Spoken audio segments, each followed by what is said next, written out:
എല്ലാവർക്കും ഓണം സ്പെഷ്യൽ എപ്പിസോഡ്സിലേക്ക് സ്വാഗതം. അപ്പോൾ നമ്മുടെ ഓണം സ്പെഷ്യൽ സീരീസിൻ്റെ 6ാമത്തെ ദിവസമാണ് ഇന്ന്. ഇന്നത്തെ നമ്മുടെ റെസിപ്പി എന്ന് പറയുന്നത് എരിശ്ശേരിയാണ്.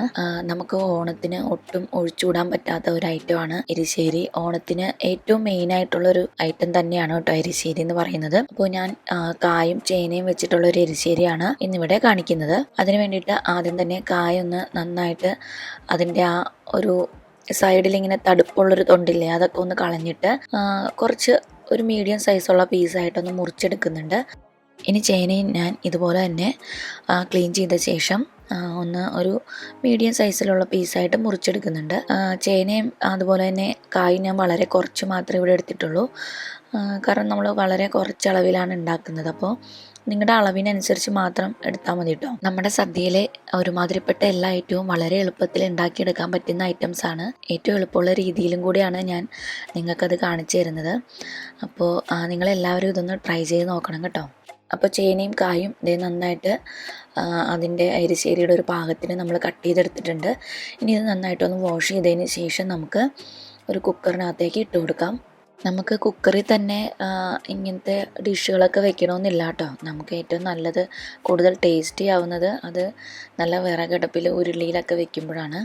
പക്ഷേ ഇവിടുത്തെ നമ്മുടെ ഒരു സിസ്റ്റം അനുസരിച്ചിട്ട് നമുക്കതൊന്നും ഇല്ലാത്തത് കൊണ്ട് ഞാൻ കുക്കറിലാണ് എല്ലാം തന്നെ ഉണ്ടാക്കി കാണിക്കുന്നത്. അപ്പോൾ നിങ്ങൾക്ക് അതിനുള്ള സൗകര്യമൊക്കെ ഉണ്ടെങ്കിൽ അങ്ങനെ ചെയ്യാം കേട്ടോ. വിറകടുപ്പിലും ഉരുളിയിലും ഒക്കെ വെക്കാൻ പറ്റുന്ന ഒരു സൗകര്യങ്ങളൊക്കെ ഉണ്ടെന്നാണെങ്കിൽ അതുപോലെ ചെയ്തെടുക്കുന്നതായിരിക്കും ഏറ്റവും ടേസ്റ്റ്. അപ്പോൾ നമുക്ക് കുറച്ച് വെള്ളവും കൂടെ ഒഴിച്ചതിന് ശേഷം കുക്കർ അടച്ചൊന്ന് നമുക്കിത് നന്നായിട്ടൊന്ന് വേവിക്കാം. ഏകദേശം ഒരു 3 വിസിലോട് കൂടി നമുക്കിതൊക്കെ വെന്ത് കിട്ടും. കാരണം ചേനയായാലും കായാണേലും വളരെ കുറച്ചളവിലേ ഉള്ളൂ. അത് പെട്ടെന്ന് വേകുന്നൊരു ടൈപ്പുമാണ്. ചില ചേന വേകാൻ കുറച്ച് പാടായിരിക്കും. പക്ഷെ എൻ്റെ കയ്യിലുള്ള ഈ ചേന പെട്ടെന്ന് തന്നെ വെന്ത് കിട്ടുന്നതാണ്. അതുകൊണ്ടാണ് ഞാൻ 3 വിസിൽ അടുപ്പിച്ചത്. നിങ്ങളുടെ കയ്യിലുള്ള ചേനയുടെ ഒരു വേവ് അനുസരിച്ചിട്ട് നിങ്ങൾ വിസിലിൻ്റെ എണ്ണത്തിൽ കൂട്ടുകയോ കുറയ്ക്കുകയോ ഒക്കെ ചെയ്യാം കേട്ടോ. പിന്നെ ഇത് വെന്ത് വരുന്ന സമയത്ത് നമുക്ക് ഇതിനാവശ്യമായിട്ടുള്ള കുറച്ച് തേങ്ങ ഒന്ന് റോസ്റ്റ് ചെയ്തെടുക്കാം. നമ്മൾ കടലക്കറിക്കും അതുപോലെ തന്നെ വറുത്തരച്ച് വെക്കുന്ന കൂട്ടാനുകൾക്കൊക്കെ ചെയ്യുന്ന പോലെ തന്നെ കുറച്ച് തേങ്ങ ഒന്ന് നന്നായിട്ട് ഒരു നല്ല ബ്രൗൺ കളറിൽ റോസ്റ്റ് ചെയ്തെടുക്കാം. അപ്പോൾ ഞാൻ തേങ്ങ നല്ല അടിപൊളിയായിട്ട് റോസ്റ്റ് ചെയ്ത് വെച്ചിട്ടുണ്ട്. ഇനി നമുക്ക് ഇതിനകത്തേക്ക് കുറച്ച് തേങ്ങയും അതുപോലെ തന്നെ കുറച്ച് കുരുമുളകും കൂടെ ഒന്ന് അരച്ചെടുക്കണം. അപ്പം ഞാൻ അതും അരച്ച് വെച്ചിട്ടുണ്ട്. ആ സമയം കൊണ്ട് നമ്മുടെ കഷ്ണങ്ങളൊക്കെ വെന്ത് കുക്കറിൻ്റെ ആവിയൊക്കെ പോയി.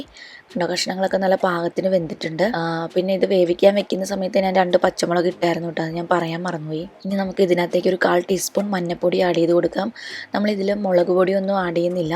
കാരണം നമ്മൾ കുരുമുളകിൻ്റെ എരിവും പിന്നെ നമ്മളിട്ടിരിക്കുന്ന 2 പച്ചമുളകിൻ്റെ എരിവും മാത്രമേ ഉള്ളൂ കേട്ടോ ഇതിന്. ഇനി നമുക്ക് ഇതിനകത്തേക്ക് ആവശ്യത്തിന് ഉപ്പും കൂടെ ചേർത്ത് കൊടുക്കാം. ഇനി നമുക്ക് ഇത്രയും വെള്ളം വേണ്ട. ഇനി കഷ്ണങ്ങളൊക്കെ നമ്മൾ നന്നായിട്ടൊന്ന് ഉടച്ച് ആ വെള്ളം ചെറുതായിട്ടൊന്ന് വറ്റിച്ചെടുക്കുക.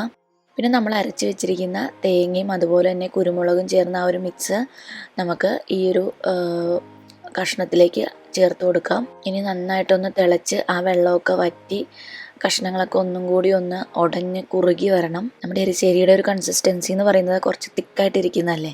അപ്പോൾ അതുകൊണ്ട് ഒന്ന് നന്നായിട്ട് അത് കുറുകി വരണം. അപ്പോൾ ആ കഷ്ണങ്ങളൊക്കെ നന്നായിട്ട് ഉടഞ്ഞ് വെള്ളമൊക്കെ വറ്റി അത് കുറുകി വന്നിട്ടുണ്ട്. ഇനി ഇതിനകത്തേക്ക് നമുക്ക് കുറച്ച് ശർക്കരയും അതുപോലെ തന്നെ നമ്മൾ നേരത്തെ വറുത്ത് വെച്ചിരുന്ന തേങ്ങയും കൂടെ ആഡ് ചെയ്ത് കൊടുക്കാം. തേങ്ങ ആഡ് ചെയ്യുന്ന ക്ലിപ്പ് എൻ്റെ നിന്ന് മിസ്സായി പോയിട്ടോ. പെട്ടെന്ന് ചെയ്ത ഒരു വീഡിയോ ആയതുകൊണ്ട് ചില വീഡിയോസൊക്കെ എൻ്റെ നിന്ന് മിസ്സായിപ്പോയി. അപ്പോൾ തേങ്ങയും അതുപോലെ തന്നെ നമ്മൾ നേരത്തെ ജസ്റ്റ് തേങ്ങ മാത്രം ഒന്നിങ്ങനെ വറുത്ത് വെച്ചിരുന്നില്ലേ, അതും കൂടി ഇതിനകത്തേക്ക് ആഡ് ചെയ്ത് കൊടുക്കാം. ഇനി നന്നായിട്ടൊന്ന് മിക്സ് ചെയ്ത് കൊടുക്കുക. ഇനി ഏറ്റവും ലാസ്റ്റ് നമുക്കിതിനകത്തേക്ക് കടുക് വറുത്തിടാം. അതിന് വേണ്ടിയിട്ട് ഒരു പാൻ വെച്ച് കുറച്ച് എണ്ണ ഒഴിച്ചു കൊടുക്കാം. എണ്ണ നന്നായിട്ട് ചൂടായതിന് ശേഷം നമുക്ക് കടുക് ഇട്ട് കൊടുക്കാം. ഇനി കടുകൊക്കെ ഒന്ന് നന്നായിട്ട് പൊട്ടി വരട്ടെ. അതിനുശേഷം നമുക്ക് അതിനകത്തേക്ക് വറ്റൽമുളകും അതുപോലെ തന്നെ കരിവേപ്പിലയും ചേർത്ത് കൊടുക്കാം. ഇനി നമ്മൾ ഈ കടുക് വറുത്തതും കൂടെ എരിശ്ശേരിയിലേക്ക് ആഡ് ചെയ്ത് കൊടുക്കുക. അപ്പോൾ നമ്മുടെ എരിശ്ശേരി റെഡി. നല്ല ടേസ്റ്റാണ്. ഇതിനൊരു ചെറിയ മധുരവും അതുപോലെ തന്നെ ആ കുരുമുളകിൻ്റെ നല്ലൊരു ടേസ്റ്റും ഉണ്ടാവും. അപ്പോൾ എല്ലാവരും ഈ ഒരു രീതിയിലാണോ വെക്കുന്നതെന്ന് എനിക്കറിയില്ല. പല പച്ചക്കറികളും കൊണ്ട് എരിശ്ശേരി വെച്ച് ഞാൻ കണ്ടിട്ടുണ്ട്. പക്ഷേ ഓണത്തിന് കായും ചേനയും വെച്ചിട്ടുള്ളൊരു എരിശ്ശേരിയാണ് കേട്ടോ പ്രധാനം. അപ്പോൾ ഇത്തവണ നിങ്ങൾ ഇതൊന്ന് ട്രൈ ചെയ്ത് നോക്കുക. നല്ല ടേസ്റ്റാണ്, എല്ലാവർക്കും ഇഷ്ടപ്പെടും. നമുക്ക് അടുത്ത വീഡിയോയിലൂടെ കാണാം. അതുവരെ tata bye bye, take care.